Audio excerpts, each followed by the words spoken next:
and I shall express, it's not with them, my disappointment with the conveyancer, and I will tell them I'm no way to ever say he's okay, and don't recommend him whatsoever. As I say, I've got that coming this afternoon, and I think it's only fair, because what he's put me through, I would hate anyone, young or old, to go through this. Yeah. I really would. Yeah. Welcome to this first How to Move Home video podcast. I'm sat here with Rachel and Sarah, and whilst all three of us work for obviously the same moving company, we all know what it's like on the ground for the poor members of the public who are just trying to move home. But up to now, there hasn't really been a repository available that speaks at length with real world experiences. So we've come here just to discuss this. And first of all, I'm going to turn the heat off on my chair because I'm now starting to cook. So I'm going to do a language warning. Given the nature of who we are, you might hear offensive language. You may even hear some offensive opinions. So it may be worth giving due consideration to if there are young children around or if you're of a sensitive disposition. We want to cover the paperwork you see on the table, which is call logs, simple call logs detailing our experiences with people, and this is just September. So first of all, let me introduce Sarah and Rach. Sarah, give people a view on what you do and what you experience. So I've been working in the industry for just short of 5 years now. I work primarily in the office, taking calls from obviously potential movers and then people who are well along the system up until move date and beyond, in fairness, and experience the ideal stress-free move where everybody's happy, everything runs smoothly, and then unfortunately the other end of the spectrum where it's a catalogue of errors, not on our part obviously. The emotions and the stress that goes along with that, I have become quite the expert in, unfortunately. You become a counsellor? Yeah, you really do, which is fine, and I'm happy to do so. And being able to support people through the process is very satisfying. The argument is you shouldn't have to. But exactly, you shouldn't need to do that really. And hopefully this conversation will highlight some of the major problems that are ongoing every day. And just to clarify, we do intend to do this once a month, and it's an open invite to anybody from within the home, selling, moving, buying, conveyancing, if they've got the bottle, sector to come and sit here with us and discuss. But the other thing anybody needs to know is this will be essentially live, unedited, recorded, sent out. The editing we might do would be to insert actual phone recordings with the customers that we're referencing. Anyway, Rach. Who's Rach? Hi, I'm Rachel. I perform in-house moving surveys and also work in the office alongside Sarah, Liv and Donna. I don't know what else to say. Yeah, she's dumbstruck now. All right, shall we get who we're gonna discuss first from September? Because we've got a choice selection here. Who do we want to hit first? I'd say Mrs. M. Well, Miss Meredith has given us permission to use her name. So yeah, let's grab that sheet. Now, Miss Meredith's had a horrid time, hasn't she? Who wants to start the story? It should probably be Sarah. So I took the initial call from Mrs. Meredith quite a long time ago. It was a Saturday. I remember it vividly because she is an absolutely wonderful lady. We spoke at length about the home moving process, how stressed she was finding it. and I reassured her, we'll pop out, either Matt or Rachel will pop out, provide a quotation, and we'll look after her, which is, I hope, very much what we've done. It's not how it ended up. But it has, this call log starts towards the end of July, and obviously now we're into September, and it was just one thing after another with this poor lady, really. And it's of note that it starts 25th of July, and that I've made a note here that, and this references back to the other podcast on target completion dates and their stupidity. That's when she starts with target completion dates. Yeah. And then before we think about the whole story of her, it's worth noting that went all the way through to mid-September. Yeah. But the real story of Miss Meredith is that she's £4,000 out of pocket, isn't it? Yeah. Miss Meredith had exchanged and was elated at the fact that she had done so after a torturous process getting there. And then her conveyancer, not solicitor, for reasons that will become clear, her conveyancer rang her one working day before her move was due to start.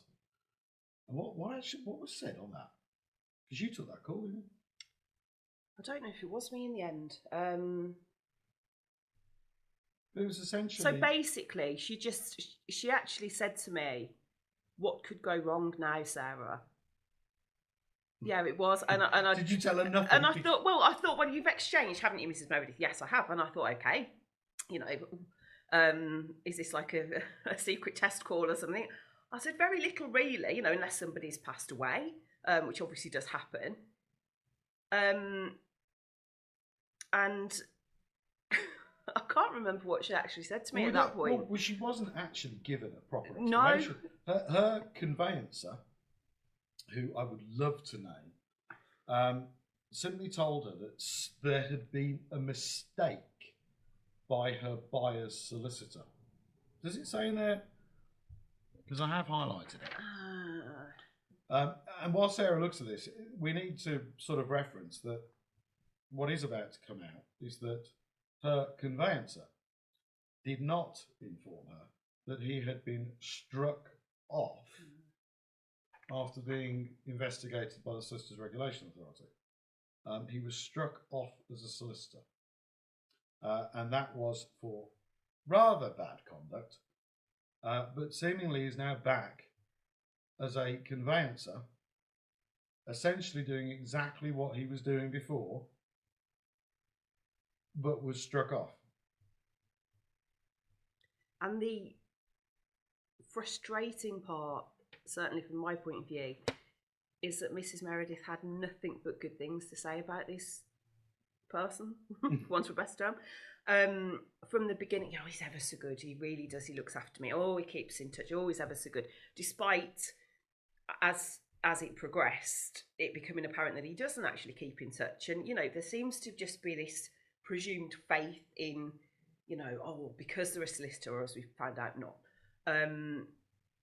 It's almost like they're untouchable, and the client very often places them on a bit of a pedestal.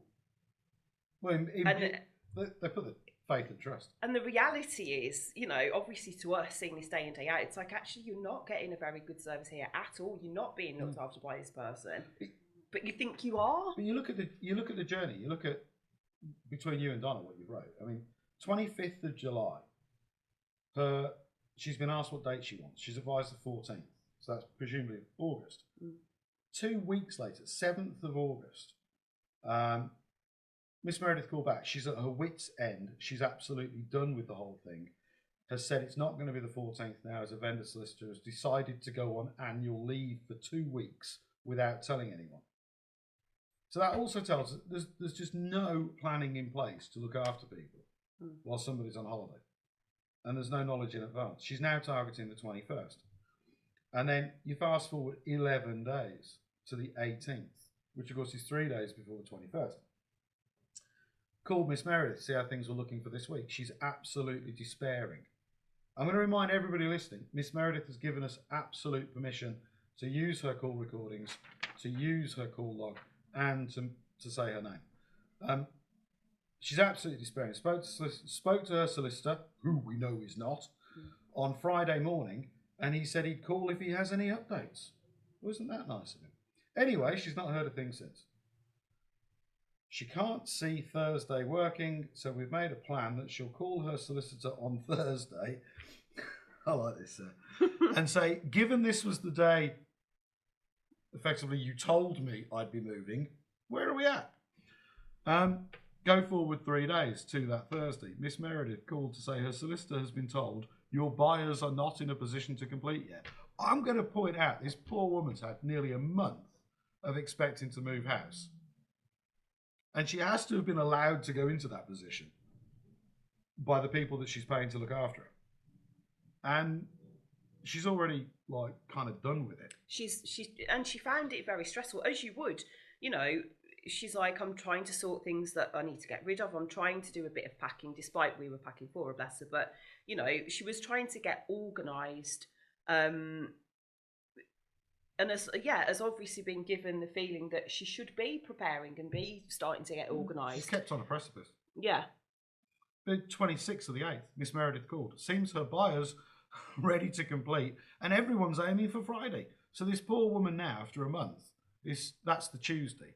So she's being, and that's at 1:30. So she's being given effectively, 20 working hours notice, 2.5 days notice to move house.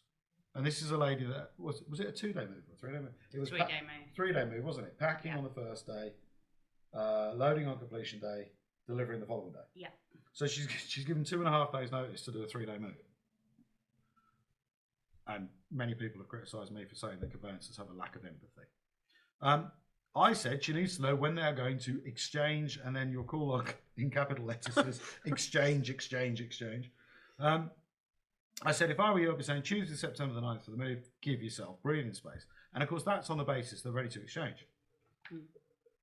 You carry on, you go straight from the 26th to the 29th. Lady rang advising us target is the 8th, so she's had more days of being stressed. And then finally, she exchanges. Oh, so we've skipped out the bit where she obviously loses the money, so we need to go back and talk about that, don't we? So that's at this point where she had exchanged, hadn't she? She'd exchanged, and then the conveyancer, not solicitor, because he was struck off. I'm not ruling out not naming you. What told were the her words? He said the buyer's solicitor had made a mistake. He also told Ms. Meredith that he'd served notice to complete on them. He told her in exact terms, you are not moving on Tuesday. Then, if you recall, on Tuesday morning, she rang, and then this conveyancer said to her, we are now completing today. So bear in mind, she hasn't had the packing service. She's cancelled the booking with us and lost $4,000, which in theory at that point, she believes she's getting back from her buyers because her conveyancer said he'd served notice. I then, over this period, if you recall, spoke to somebody who doesn't want to be named, a friend of mine who is fairly senior, shall we say, and is a properly qualified solicitor, who then gave the advice that, if he has served notice, then you have to be ready to complete at any particular moment in time. But the conveyancer hadn't told Miss Meredith that. And then the conveyancer rang Miss Meredith. No, it was on the Monday afternoon. It was 3 o'clock on the Monday, and said, you've got to be out your house tomorrow. Your buyers are now ready to complete. And then somehow there was some sort of a fudge where he made an agreement with the buyers to leave her in the house till the Friday. But what Miss Meredith then had was her buyer arriving on her doorstep on I think it was the Tuesday night, because that's when she rang us, crying, essentially asking us if we could send the biggest members of removal crew possible, because the guy was intimidating her and telling this. We haven't mentioned it yet, but she's elderly. Yeah, she. telling her that she's now living in his house. I've never felt so upset, jittery. Literally, I'm shaking. I've never felt like this in my life. So her conveyancer told her she'd get the money back, said he'd serve notice, then thinks it's acceptable 3 o'clock the day before to call her and tell her she's got to be out the following day.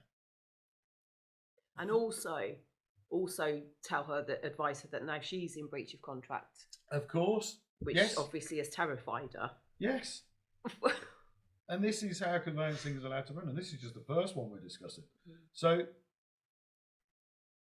but the point here is, I don't think, well, I pretty much know, that because of the crap advice and the way she was not looked after, she sucked up that £4,000 loss. Yeah, and she said to me on the phone when she advised that the purchaser of her property had presented himself on a doorstep, made it perfectly clear that this is my house now. And, you know, she said, I've drafted an email that I want to send you, but I am not going to rock the boat now. She was too scared to do anything other than comply so that she could move out of that house. She didn't dare say anything to anybody or make any complaint to anybody because she was too frightened of that 2-3 day period in between where she was living in his house. But then, as you rightly say, the momentum kind of goes when she's so relieved to actually finally move. Relieved or beaten down? Both. That you've kind of got nothing left. And I'm sure you're right. I'm sure she has just absorbed it, and that's wrong. She's probably desperate to forget as well. Yeah. And just to move on. I mean, I've spoken to her since she phoned to say thank you, bless her. And, you know, I'm sitting, I'm looking out my patio doors at the garden and the sun's shining, and, you know, a completely different lady. And, you know, obviously we're relieved for her and pleased and glad to hear that she's settled and happy. But it's hugely frustrating when you know what she's been through to get there. And, you know, it's almost a distant memory to her, which I understand. But if everything goes to plan in the edit, we're going to be, you know, you, the listener, will already have heard some examples from her phone calls. And you can understand that whole horrific experience. And then when the dam breaks and the relief comes out, people do just want to put it behind them. I mean, and that is allowing conveyancers to get away with this stuff. She likened the whole experience. She explained that when her late husband was seriously ill, she was sat by his bedside at the hospital and he was dying. And she actually said, I'd love to find the phone call of that. Let's find it. And if we found it, you hear it now. That was worse. This experience has been worse than that. Worse than holding a husband's hand as he was dying. And they're her words. That's what she's likened it to being worse than. It's just, you know. And she's going through that by herself as an elderly. She's not stupid by any stretch. She's, you know, and it's beating her down. And you watch that happen. And she's on her own. Yeah, she is on her own. And, you know, we'd obviously say phone us as often as you need to. And bless her. I'm pleased that she did, because sometimes you literally just need a sounding board. But yeah, that was... We've started with... We started with a good one. Yeah. All right, but we are going to have to move on. Let's bring Miss Meredith back. Let's pick another. And I remind you, viewers or listeners, we're talking about just September. Who's next? I would just quickly pick Mrs. A, only because I spoke to her yesterday, and it's only ever such a quick one. But a similar... When does her journey with us begin? So, again, funnily enough, the end of July. Was that a target completion date? She was thinking the first 2 weeks of September, which are obviously come and gone. We're now into the first couple of weeks of October. Yeah. She hasn't moved yet, has she? She hasn't moved yet, no. She's got a handful of dates out there that are, you know, potential. She's checking availability. In other words, target completion date. Exactly. But it was just to highlight that she said to me yesterday she'd received an email from her solicitor that morning, and she said, I've had a wobble, and her voice went a bit shaky, and she said, I can't bring myself to open it. I'm too scared to open the email. That's what she said. That's what she said, because she's so if just... we can find that on the call, Yeah. you're going to hear that now. I had an email this morning and I had a wobbly and I couldn't look at it from the solicitor. Oh, bless okay? you. It's so stressful. Yes. That's because of my age. I don't know. Because I'm frightened. I don't know. Half a dozen things. Yeah. That's a sad situation, isn't it, really? If someone that you're paying to support you through the process or not. So, yeah, that was a quick one. So look. Please. Yeah. Said she's had a wobble and can't bring herself to open it. Flip it, heck. All right. Who do we want to discuss? We have a choice selection.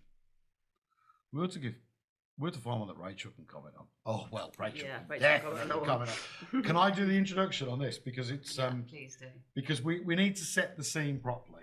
And if I say something that causes a backlash, it's better it lands on me. This is worth noting, and this is going to sound a little derogatory to the client, but it's relevant. This call log begins that Rachel blacklined the customer when she went out to visit. And blacklining means that we'd rather not deal with this person. Blacklined because, and I read it out, lady did not listen, does not understand the chain concept, just spouted that everyone is from Knoll, so it'll all be fine. It's also worth noting that whilst those are Rachel's comments, fast forward to a phone contact in September, and I wish it wasn't you, Sarah, but Sarah's written, Mrs. called, wow, closest I've ever been to telling somebody to, in capital letters, stop, full stop, talking. She does not listen at all. As you've probably gathered if you're this far in, we do care. We do want good outcomes. We do go above and beyond to try and provide advice. This lady, and I can confirm it myself, oh my good God, she did not and would not listen to anything we said to her, advising her which questions to ask. Anyway, I'm going to hand this to Rachel. Rach, go for it. So we then get a phone call off her to say that, that she would like to pay a deposit and that she has definitely got a date in mind to move. So then I followed it up with an email to her just clarifying whether she'd exchanged or not, as we were 7 days away and deposits are non-refundable and non-transferable to another date, to which she then transferred the deposit and we heard nothing more about it. So we then get to moving day. And on moving day, we arrived and... Did we discover that there was simultaneous exchange of the phone? No, we didn't. We thought they'd exchanged, didn't we? We thought that they had exchanged. Okay, well, you were there. What happened? Yeah. And it was only when we got to virtually completely loaded, I think we'd got a few pots left and elements of the garage left to put on the vehicle. And the lady called me and said, actually, I don't think it's going to happen today. To which my response was, really? I have a feeling that wasn't what you were quite thinking. No, it wasn't. And I said, but it's fine because you've definitely exchanged, haven't you? And she said, no. And I was absolutely gobsmacked because I was convinced that she had exchanged. And I remember you phoning me and you basically said the same to me. You were like, this isn't going to happen today. And I went, what, sorry? Because that's the information that we'd had from her, wasn't it? But I mean, at that particular point, that lady hadn't got a clue how any of it worked, had she? No. Now, and in all fairness, what we've said this far almost blames her, but you can't. if she's imagining that she's paying professionals to make sure that everything goes smoothly, which is understandable, she doesn't have to be educated. In all fairness, you don't go into the theatre for an operation having researched exactly how it should be performed, and then before they put you under, say, I need to speak to the surgeon. I'd like to make sure he understands the procedure properly. You don't do that. No. I mean, we all know that she knows full well how it works now because she's due to move next week and she has exchanged contracts. But I go out there, and this is the bit the viewers really want to note. I have seen and did see the lady's mobile phone, and she had a text exchange with somebody called Matt from the estate agents that morning, where she kind of expressed some concerns, and Matt responded and said that they were his sole priority for that day and that he had nothing to focus on apart from them. Fast forward to the point that it has gone totally pear-shaped. At Rachel's request, I've gone out there to talk to them. I advised her to text the estate agent and tell him to get his backside round to the house. So she did. And the response she got, which I've seen, is, I'm terribly sorry. I'm busy this afternoon. I'll try and call you tomorrow. So to paint the scene, entire family moved out on the emotional high of knowing they're going to their new home, not fully understanding the process, not really realising the risks of simultaneous exchange and completion, and then bang. Simple as that. Lawyers, conveyancers, estate agent, oh, you're terribly sorry, not happening now. Oh, nothing we can do. And not only that, they won't answer for their own actions. Cognitive dissonance in the extreme. We will lead you to spending, what was it, £2,500 quid? Mm-hmm. £2,500 quid and go to all this emotional trauma. And then when it comes crashing down and you're in an absolute state, we'll just turn around and go, can't be helped. Yeah, basically. It's just unbelievable, isn't it? It is. Yeah. And the best bit is, she's got no one to go back on. Because the situation in England and Wales certainly is, you are not moving to the exchange house. Any decisions you take up to that point, they're all yours. Doesn't matter if we've led you or advised you to do a particular thing. Ultimately, it's your decision. I felt so sorry for her. How was she through the afternoon? Because I left. Well, I think we advised her to go to the person which was moving into their house, and to see if they were told the same information, whether they were actually moving on that day as well. And of course, they weren't. There was no signs of activity whatsoever at that property. So the estate agent, acting for her, fully allowed her, including on the morning, to believe it was all happening. And no one else in the chain had any idea that day was moving day. No, it wouldn't appear so, no. And in case the estate agent involved in this has worked out who it is, and you're wondering why this lady was so vehemently, or possibly I think is, telling you that you are going to have it deducted from your bill. Who's next? You pick one. Me pick one? Yeah. Well, I think that I think Mr. and Mrs. P, I can't quite believe how many failed dates in a short period they had. And that, I mean, Mrs. P, how many dates they must have had, 5 or 6 dates in the space of 3 or 4 weeks? Yeah, and they never managed to exchange. They're a poster couple for do not discuss completion dates until you absolutely know you're ready to exchange. Oh, of course, because we ended up in a situation where she was that distressed on the phone. I wrote her the paragraph by email to copy and paste to basically say, do not contact us again until we're ready to exchange. And then it turned out that she kept, from that point, her estate agent simply kept telling her that they were ready to exchange and kept firing dates at them, which is the first time I'd seen that. But, I mean, who spoke to her the most on the phone? Well, it was between you and me, wasn't it? Yeah, I think so. But if we simply read out, the last one, I mean, this poor... I told them on the phone that I thought they were being set up for gazundering. And I told them that a couple of weeks before the last contact we had with them.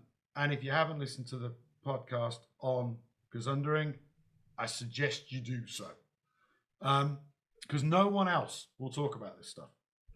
But, Mr. P has had to cancel tomorrow's move. Again, I remind you, we're talking like the 5th or 6th date in a very short space of time. So they've lost money again. Their buyers have pulled out. He said they have felt all along that they were going to be gazundered, which is what happened. But they have completely pulled out, so they're going to have to remarket. He knows they lose their money and said he will be back in touch. Such a shame. But we have a call log full of multiple dates, multiple expectations. So I don't know how much detail you want, but the reason is, and there was a mistake with the funds on Friday, they sent them back and they've had to re-request them this morning. This is the bottom of the chain and it hasn't come through yet.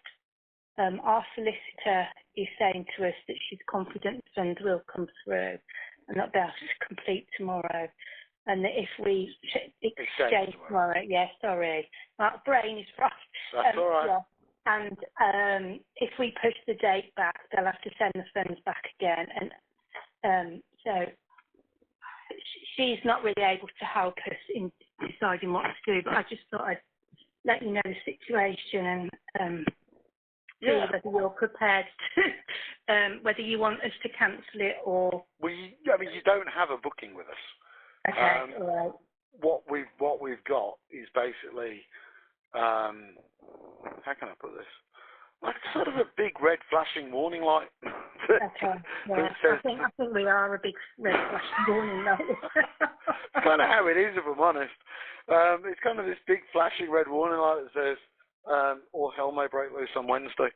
But to be honest with you, you're not alone at the minute. I have got an elderly. That's how you do this job. I've got an elderly lady who's about to make the move of her life to Telford, which her going to Telford is like you or I going to Spain. Yeah. And her lawyer rang her this morning and said, "Oh, just to let you know, we may complete on Friday and try and get the exchange done by Wednesday." We've got a guy who found out at 5:10 on Friday that his move was not going ahead for today. We've just had to take. I've just had to take the balance of his £1,180 bill off him for today, and then during that call, he had an email. And I'm only going back 25 minutes. He had an email from his solicitor saying, "Just to make you aware, we may try and complete tomorrow." Oh, for God's sake! Honestly, you couldn't write this, could you? It is. At the moment, it is absurd.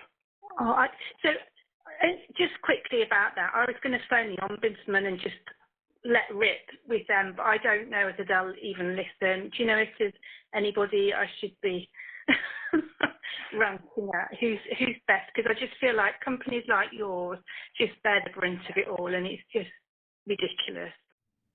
Being up on a high because they're about to move and then finding out it doesn't happen. Yeah, and lovely couple. And a lot of these people do apologising to us on the phone for messing us around. Yeah. And I always say, please don't apologise to us. Sadly, we're very used to it. It doesn't make it any easier, and I appreciate they're genuinely feeling, awkward, really, because that's not how they live the rest of their life. They feel like they're out of control, and they're feeding us the information that they're being fed, and then it reflects on them. Mrs. Meredith apologised all the time. You know, you must be absolutely sick of me phoning, you know, which we never are. Information for us is always paramount, but, you know, Mr. and Mrs. P, there were so many dates, and it, you know, you could tell they both clearly felt it used to be Mrs. P, and then Mr. P kind of took over at the end, bless him, because they feel awkward. Well, no, Mrs. P just felt like she couldn't deal with it anymore. Yeah. You know, and it's embarrassing. Not everybody feels that, obviously, but certain individuals feel embarrassed that they're phoning us yet again, saying, oh, it's not that date now, I'm so sorry for messing you around, and you know, and that's how they're being made to feel. That's it's so wrong. Well, we've got Murray, who is moving today. Ooh. But obviously the journey to get here was through September. And we probably need to point out that it's 10 o'clock in the morning, and hopefully the phone call yesterday late with me, or a snippet of it, you'll hear about now. Your conveyancers, or it would be good practice to arrange to exchange contracts on Line Drive in the morning, ready for when the funds come in from Langley Walk, or for Langley Walk. Well, that's what my solicitor's ready, but she started the release, and it came from the top of the chain, if you like, bottom of the chain, whichever way you want to. You know, my vendor's solicitor wasn't going to be ready because she'd had to leave for the day and go and get her kids. Flipping heck, it was the. So we were all ready to go this morning, and you know the vendors were ready. They'd given authority to exchange, so we started the process. Just to clarify, the solicitor failed to exchange simply because they didn't plan it properly and then had to go and collect the kids from school. But that's basically what the agent just told me, because I rang the agent who acted for the vendors, because she rang me this morning. She said, have you given authority? I said, yeah, we're good to go. She was like, brilliant. And then I heard from my solicitor that they weren't ready at the top. And so I went back to her and I said, well, they're not ready. They're not going to be ready till tomorrow. So she went back to the agent who acted for the sale of that property.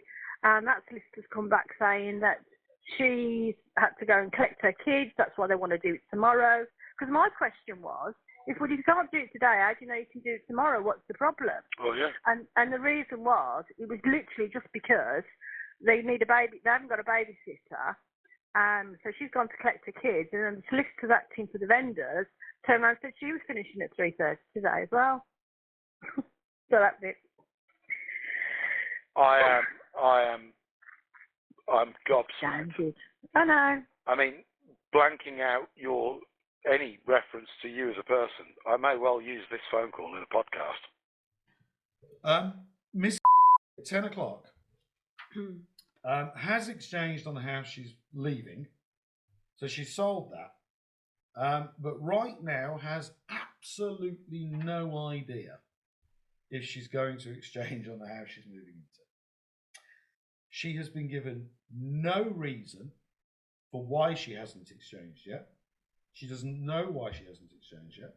She was told at the beginning of the week that they could exchange, they were ready. She was quite chilled out about exchanging on the one she's moving out of, because she was happy to move into storage if it came to it. She just wanted to secure the sale. But right now, she hasn't got a clue. And the phone snippet that I hope you just heard talks about how the two solicitors involved decided to go home early and left this poor woman with no cover, no one else to take over, and just left this poor woman now not knowing on moving day if she's moving into a new home or not. You know, people have things to plan, don't they? Heaven A little forbid. bit. Well, moving house for one. Yeah, and you know where she's going to stay if she's not, and you know, and it's potentially mid to late this afternoon that she'll find out, and then it's Friday evening, and you've got the weekend, and wherever you're staying and wherever you're sleeping, and if she's got children or pets or work or anything really that you're entitled to have in your life, you've no idea what to plan for. Yeah. But oh well. Right. I mean, the real one is sat at the top in it. Let's take that name out of there. Sorry if that was suddenly beeped. Wow. Yeah. Wow. Where do we start? I will thank. So if this gets round conveyancers, I will simply say I thank the High Street conveyancer, because that individual, while I'm going on holiday, is on the phone to me. And in case you two don't know what the hell I'm on about, on today's conveyancer, there is a weekly diary entry from the High Street conveyancer. And I am sworn to protect that person's anonymity. But I am on the phone with the High Street conveyancer discussing what on earth is going to happen with this. But before I switch this over to whichever one of you guys wants to talk about and go through and explain what happened with this, if you can remember. The important thing to note is that when this went catastrophically wrong, her own conveyancer said the sentence, "I don't know what to do." Hence why all of a sudden, I can't remember who contacted me, but I end up driving a motorhome to go on holiday, on the phone, trying to work out what on earth the legal position is. So who can remember on this? So I took a call. We were actually packing for the lady. That was it. And I took a call from Terry, who was packing for the lovely lady. And he said that she's concerned that it won't happen tomorrow. Was it? I'm just trying to think if that was what happened. Sounds about right. Yeah, I'm sure. It was kind of innocent at first, wasn't it? Yeah, completely innocent. And I said, well, yeah, she's exchanged, so it will be absolutely fine. And then we all of a sudden find out that absolutely it's not fine. And what was it that had happened? Because she'd exchanged. She had exchanged. That was it. The SRA closed the lawyers down. Yes. Her buyers. Yes, her buyers were using X-firm, yeah. X-firm, and they were then told that... That's it. Solicitors Regulation Authority went in and shut the firm down immediately. Yeah, and therefore seized the deposit. Well, so when that happens, they lock down the client account while they try and make sense of what funds are in there, what funds aren't in there that should be in there, and so on and so forth. And of course, yeah, because they'd shut the firm down, the completion couldn't go ahead. But again, I think the real story here is I don't know what to do. I mean, at that point, so the discussions that I had were mainly around, well, who's liable and what will happen, because at the top of that chain, we had a brand new house. And as was pointed out to me, that law firm was shut down is immaterial in terms of enforcing the contract. There is a contract in place, and therefore, for the letter of the law, as it was told to me, the house builder, if they wanted to, could simply serve notice, put everybody, that would cascade through the chain, everybody would be in breach of contract, and everybody would be liable for 10% of the purchase price. But again, whilst that was in play as a possibility, the really nasty bit is something that I've kind of brought up a few times and almost giggled at because of its stupidity. And that is that the deposit amounts in the chain are equal. So one of the conversations I was having with the High Street conveyancer is, well, hang on a tick. Because the deposit amounts don't match, the solicitors low down have been shut down, but that's a low value purchase. So it's 10% of X. But as you go up through the chain, the amounts get bigger, but the deposit percentage stays the same. So we were trying to work out if that went all the way through the chain, you could still have a situation where, okay, so her buyers are in default, liable for 10% of X, but that 10% doesn't cover her 10% for the next one, and it wouldn't have covered the 10% for the next one. And High Street Conveyancer pointed out to me, well, hang on a tick, if you're the house builder at the top, your sensible play here is just to ensure that the buyer defaults, take the 10%, bank it, put the house back on the market. But for this customer, her conveyancer literally said, I don't know what to do. I mean, it's not what you want to hear, is it? I'd argue that it doesn't present much depth of education. Not when that's your job. And I will point out, this is the same conveyancer who 10 years ago used pretty much the same sentence to one of our customers, where the customer turned up and the people hadn't moved out of the house. And they rang that conveyancer and said, we're here, we're loaded. They haven't moved out. And not only have they not moved out, it's going to be days before they have. And that individual basically said the same sentence, I don't know what to do. I mean, this is getting resolved now. It is getting resolved now, isn't it? It's been resolved. It's been resolved. She's moved, yeah. Okay. But it's properly tarnished her enjoyment of the new house now. Has So it? yeah, massively. So much so that she's massively disappointed. I think it's just completely tarnished the whole process for her, and tarnished the new house. But I mean, all these this far are at a point where you go into this whole thing and you're loving the thought of move day because it's a big thing and it's what you saved up for. And by the time you get to it, It's just massively disappointing. Yeah, you've done. You've really done.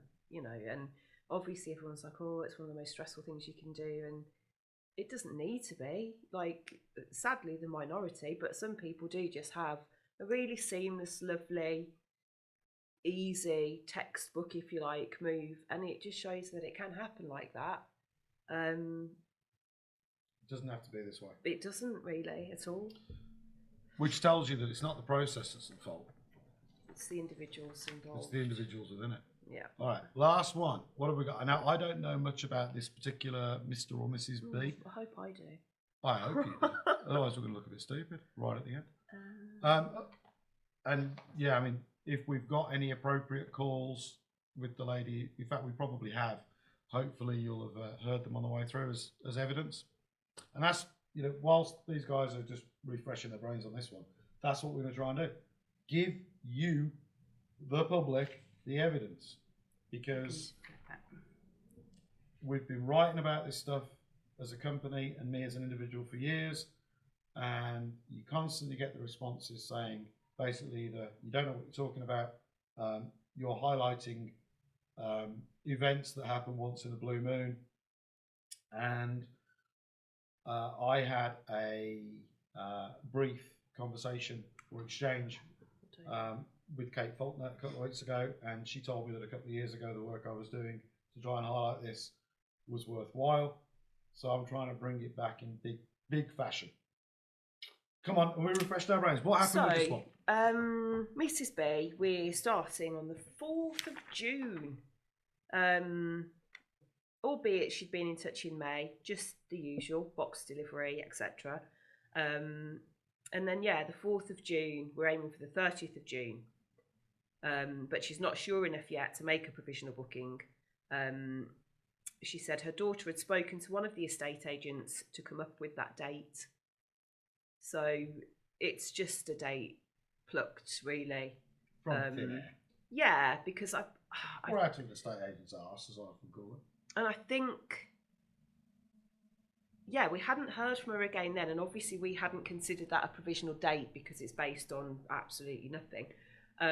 So she called us then on the 27th of June, saying it won't be the 30th, and I very gently tried to advise that no, because we would have been calling her 7 days prior to confirm that, and there was no booking in place. Which also tells us she's got, and it's not her fault, she's got no knowledge of the process.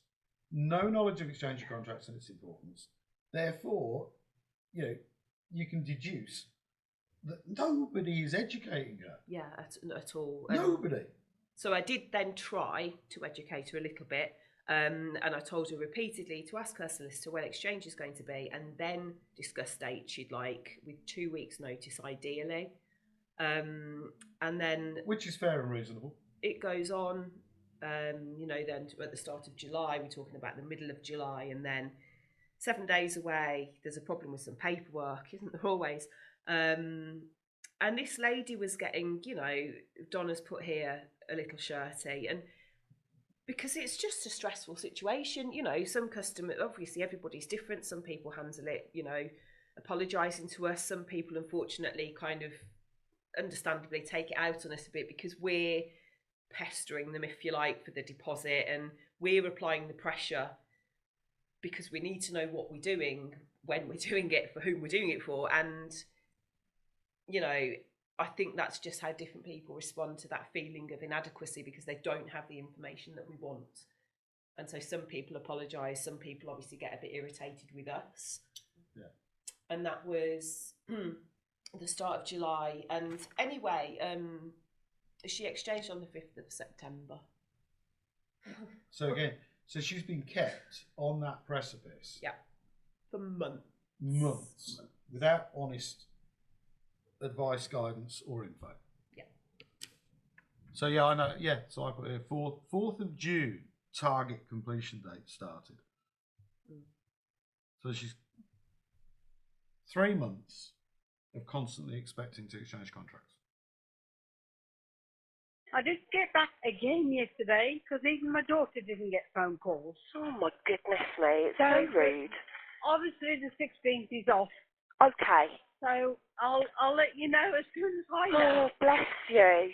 I mean, they could at least grace you with a call back, couldn't they, just to let you know? Yes. Oh, yes. Bless you.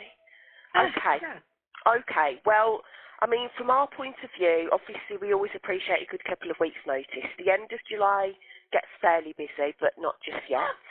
But to be honest with you, we've got a fair few slots left still, especially the following week. So just see if they eventually do, have the courtesy to phone you back. Yeah. Just keep in touch as you have been doing. That's all we can ask. And honestly, I've got everything crossed for you that you'll be in me agreeing soon. I'm leaning against the front room table, staring at all the boxes I've got. Oh God, it's horrible. It's such a hideous process. It really is. You don't know what you're doing, do you? When to start doing something or not, or... No. Oh, I've got just enough carpet to lie on in this room. Oh, God. Or just fall to your knees and sob, maybe. I don't know. Well, you will get there. I know sometimes it feels like you won't. You will. And well, I'll remove the provisional for the 16th, and we just look forward to hearing from you. Fingers crossed for you, honestly. Thank you very much. Thanks so much. Take care. Bye-bye. Okay, Bye. Which is just absurd, really. I mean, obviously, bless her, she clearly isn't educated on the process because nobody's taken the time or thought to educate her. But, obviously we all know, really, that that's very, very early days. That amount of time isn't a timeline. Although I appreciate you skipped over something I've highlighted here. Well, I have. You have.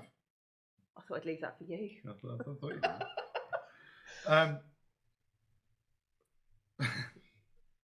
Oh, I dare you. You dare me.